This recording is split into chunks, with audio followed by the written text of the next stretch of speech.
Figured I'd post a little video and show you guys what I'm up to today. I'm working on my 2006 F450 I just got.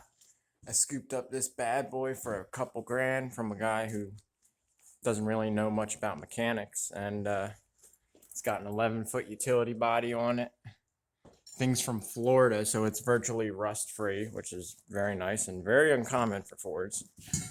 And I just knocked something over, and we got this right here motor that I just pulled out. Let me flip that camera around if I can. Nope, apparently I can't. There we go. How many of you actually work on your own stuff? I figured rather than spend $15,000, $20,000 on a brand new piece of equipment, I could turn around, pick stuff up cheap, fix it.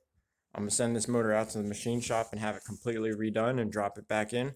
And I'll have a diesel motor that's pretty much good for 300,000 miles. I'd rather know what I have than buy something that you don't know what you're getting into. Have a nice day, guys.